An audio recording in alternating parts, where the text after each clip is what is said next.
मेरे दोस्तों, मेरा नाम स्मिता है और आज मैं आपको एक ऐसी डरावनी कहानी सुनाने वाली हूँ जो आपके रोंगटे खड़े कर देगी।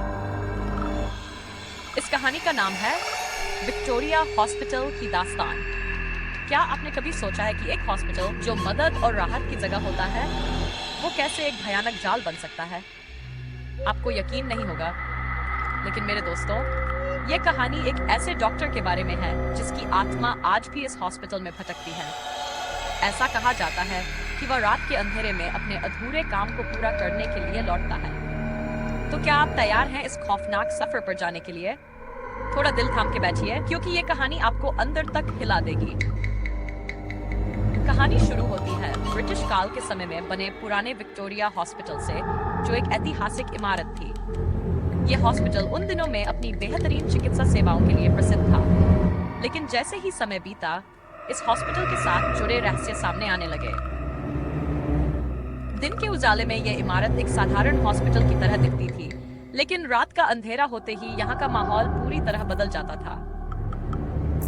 लोगों का मानना है कि इस हॉस्पिटल में एक भूला बिसरा डॉक्टर की आत्मा आज भी भटकती है, जो रात में वहां आए किसी भी अजनबी पर ऑपरेशन करने की कोशिश करती है। कुछ लोगों ने बताया है कि अगर रात में आप उस हॉस्पिटल के गलियारों में जाते हैं, तो अचानक आपको सर्जरी के औजारों की हल्की आवाजें सुनाई सकती हैं। चाकू, कैंची और अन्य चिकित्सा उपकरणों की खड़खड़ाहट। वो आवाजें इतनी डरावनी होती हैं कि आपके पैर वहीं जम जाएंगे, मानो वो आवाजें आपको वहां से हटने का इशारा कर रही हों, पर आपके पैर कहीं अटक जाते हैं।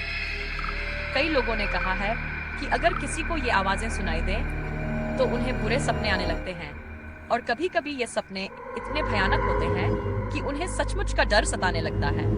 कुछ लोग तो कहते हैं कि जो इन आवाजों को सुन लेता है, वो जल्द ही गायब हो जाता है। क्या ये महज एक अफवाह है, या इसके पीछे सचमुच कुछ है? अब मैं आपको एक और घटना के बारे में बताती हूँ। कुछ साल पहले एक नर्स की ड्यूटी रात में लगाई गई थी। वो नर्स हर रोज अपनी नाइट ड्यूटी के लिए आती थी, लेकिन एक रात उसे ऐसा लगा कि कोई उस पर नजर रख रहा है। उसने अपनी ड्यूटी पूरी की, लेकिन उसे अजीब सी बेचैनी हो रही थी। फिर अचानक उसने एक खाली वार्ड के अंदर कुछ देखा। एक बूढ़ा आदमी डॉक्टर के लिबास में खड़ा था। उसके हाथ में सर्जिकल औजार थे और उसका चेहरा पूरी तरह धुंध में छुपा हुआ था। उस नर्स ने जैसे ही उसे देखा, उसकी आवाज गले में अटक गई। वो भागना चाहती थी, लेकिन उसके पैर जैसे जम गए थे।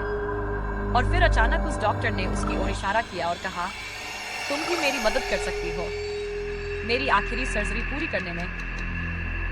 उस नर्स की चीखें गलियारों में गूंज उठी, लेकिन सुबह होते ही वो नर्स गायब हो गई। न तो उसका कोई सुराग मिला और न ही उसकी कोई खबर आई। ऐसी कई कहानियां हैं जो इस हॉस्पिटल से जुड़ी हैं, लेकिन क्या ये सब बातें सच हैं? क्या सच में विक्टोरिया हॉस्पिटल के अंदर किसी डॉक्टर की आत्मा भटकती है जो अधूरे ऑपरेशन के कारण परेशान है, या ये सब मन का वहम है? अब आपको एक ऐसा किस्सा सुनाते हैं जो आपके होश उड़ा देगा। एक रात कुछ दोस्तों ने सोचा कि वो विक्टोरिया हॉस्पिटल की सैर करेंगे। वो सब अपनी मस्ती में हंसते हुए हॉस्पिटल के अंदर दाखिल हुए। उन्हें लगा कि ये सब महज अफवाहें हैं और कुछ नहीं। लेकिन जैसे ही वो लोग हॉस्पिटल के गलियारों में आगे बढ़े, उन्हें हल्की सी सर्दी का एहसास हुआ। अचानक किसी ने सर्जरी के औजारों की आवाज सुनी। एक धीमी सी खड़खड़ाहट जो धीरे धीरे बढ़ती जा रही थी। उनकी हंसी एकदम थम गई और सबके चेहरे पर डर का साया मंडराने लगा। उनमें से एक ने हिम्मत करके कहा, चलो वापस चलते हैं, ये मजाक अच्छा नहीं लग रहा। लेकिन उनकी किस्मत शायद कुछ और ही सोच चुकी थी। जैसे ही वो वापस मुड़ने लगे, एक दरवाजा उनके सामने खुद बंद हो गया। उनमें से किसी की हिम्मत नहीं थी उस दरवाजे को खोलने की। तभी पीछे से किसी की हंसी सुनाई दी। वो डॉक्टर की थी, जिसने उन्हें अपनी ओर खींचना शुरू कर दिया। वो लड़के चीखने लगे, लेकिन उनकी आवाज किसी को सुनाई नहीं दे रही थी।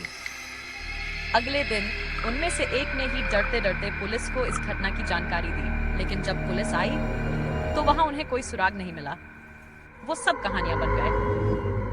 थोड़ा मजाकिया अंदर।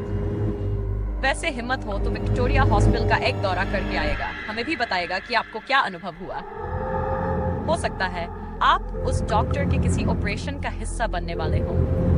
दोस्तों, अगर ये कहानी आपको डरावनी लगी हो, तो वीडियो को लाइक और शेयर करना मत भूलिएगा। अगले हफ्ते फिर मिलेंगे एक और भयानक किस्से के साथ।